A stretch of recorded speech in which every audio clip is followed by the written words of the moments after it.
मित्रांनो, आज आपण महाराष्ट्राच्या सह्याद्री पर्वतरांगेतील एक ऐतिहासिक आणि नैसर्गिक ठिकाण नाणेघाट डोंगर कपारीतून वळण घेत जाणारे रस्ते, आजूबाजूचा हिरवागार निसर्ग आणि इतिहासाच्या खुणा सांगणारी ही जागा खरंच अनुभवायला वेगळीच आहे. नाणेघाट हे जुने व्यापारी मार्ग असून प्राचीन काळी येथे व्यापारी आपला माल वाहून नेत असत.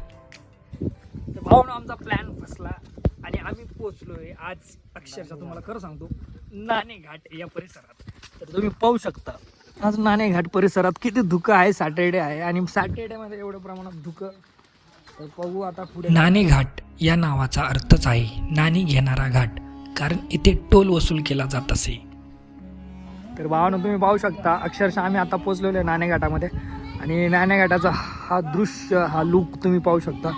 इकडे असं छोटे छोटे असे केव्ज बनवलेले, जे तुम्ही लेण्याद्रीमध्ये गेला असाल तर लेण्याद्रीमध्ये पण सेम असंच आहे. तर आज मी आता काळू वॉटरफॉल नंतर इकडे आम्ही आलेलो. थोडंसं लोकेशन बघू शकता. इकडे या साईडला आल्यानंतर तुम्हाला लेण्याद्री, परत टाकळी डोकेश्वर या ठिकाणी एक असं सेम असंच एक गणपतीचं मंदिर आहे, शंकराचं मंदिर आहे, सेम असंच बनवलेलं आहे. हे अशोक सम्राटाच्या काळात बनवलेलं असू शकतं असं म्हणतात. तर तुम्ही पाहू शकता. सातवाहन काळात इसवी सन पूर्व 200 ते इसवी सन पूर्व 200 व्यापारासाठी हा घाट वापरला जात होता.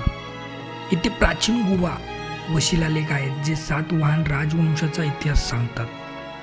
तर बाबा, ही जी भाषा आहे ही कोणती भाषा आहे? ही पाली भाषा आहे का कोणती आहे? ही ब्राह्मी लिपी आहे. ब्राह्मी लिपी म्हणजे कोणत्या इसवी सन काय पहिल्या शतकात राजा सातवाहन राज्य होऊन गेले. हा, त्यांची आणि म्हणजे काय सातवहन राज्य म्हणजे काय, कसं काय?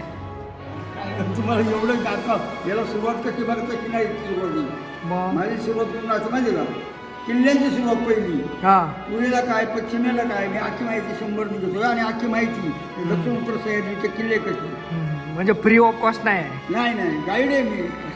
अच्छा, गाईड 100 रुपये घेतो, सगळ्यांना माहिती आहे रोजचा. आणि 200 देतात, 500 देतात. तर हे बाबा गाईड आहे. तुम्हाला जर नाणेघाटमध्ये आल्यात तर या बाबांना तुम्ही माहिती विचारू शकता. बाबा तुम्हाला 100 रुपयात सगळी माहिती, एकदम इतिहास एकदम सांगतील.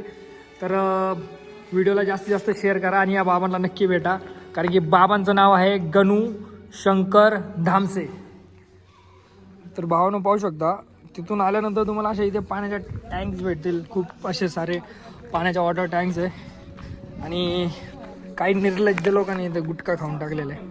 तर ते सोडा जाऊ द्या, गुटखा जाऊ द्या.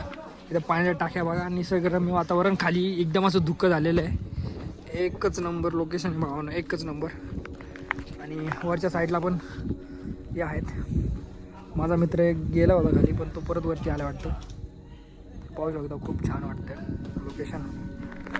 तर भावानं तुम्हाला कसं वाटलं सांगा व्हिडिओ जर आवडला तर लाईक करायला विसरू नका, आपल्या चॅनलला सबस्क्राईब करायला विसरू नका. खूप इंटरेस्टिंग आहे भावानं, खूप भारी वाटते.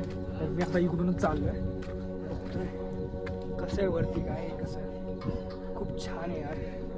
वरती जाण्यासाठी इथून असे इथे बघू शकता समोर माझ्या माकडं आहे तर बसलेली आहे. त्यातला एखादा जर मायापाशी आला तर माझा मोबाईल पण घेऊ शकतो अक्षरशः. पण नाही, मी इकडे जाणार आहे आपलं मस्तपैकी. मी इथून आपला मोबाईल वाचवण्याचा प्रयत्न करतो. आणि सो वरती पाहू शकता खूप सारं धुकं आहे. तर भावानो, इथं बघा परत आपल्याला मागं पण जायचं आहे, पण तुम्ही पाहू शकता यार खूप छान असं लोकेशन आहे नाणेघाटचं. हे बघा, मस्त लोकेशन. हा ना, अरे मग हे ना, तुला खरं सांगतो याच्यासारखं होतं. 14 रुपये नाही. हे जे टँक दिसतोय तुम्हाला, हा घोड्यांसाठी, पाण्यासाठी असू शकतो. याला नाणेघाट बनतात काय? बरोबर. मग नाणे इथे याच्यात नाणे टाकायचे, टॅक्स भरल्याशिवाय इथून व्यापारी लोक पुढे जात नव्हते. जुन्नर बाजारपेठात असं म्हटलं जातं. तर मला जेवढी माहिती मी सांगितली, बाकी तुम्हाला काय माहिती का भारी आहे लोकेशन. तर हा आहे नाणेघाट. तर पाहू शकता इकडून असं हा खाली नाणेघाटला रोड जातं. या साईडला वरती आम्ही चाललो एका लोकेशनला. मला मित्राने सांगितलं की तिथे खूप छान असं लोकेशन आहे आणि त्या लोकेशनवरती जाऊन आम्ही थोडे 1-2 फोटो काढणार आहे आणि घरी जाणार आहे. तर अवश्य नाणेघाटला भेट द्या. पावसामुळे पाणी होतं इकडे आणि पावसाळ्यात खूप छान वाटतं. पण आता थोडा पाऊस कमी आहे त्यामुळे इथे पाणी नाही आहे. तर खूप इंटरेस्टिंग आहे. सकाळपासून कोणताच ट्रॅक नव्हता. हा ट्रॅक भेटला छोटासा पण भारी वाटते. तर भावानो खाली पाहू शकता इकडे नाणेघाट आहे आणि धुके आहे खूप सारे. आणि मी पोचलोय वरती टॉपवरती. आणि टॉपवरती पोचल्यानंतर भाई जी मनाला शांती भेटते ना खालचं लोकेशन तुम्हाला दाखवतो मी. त्याचं लोकेशन पाहू शकता बघा काय खतरनाक आहे भाई ना. इथला व्ह्यू बघा कसं किती भारी दिसतोय.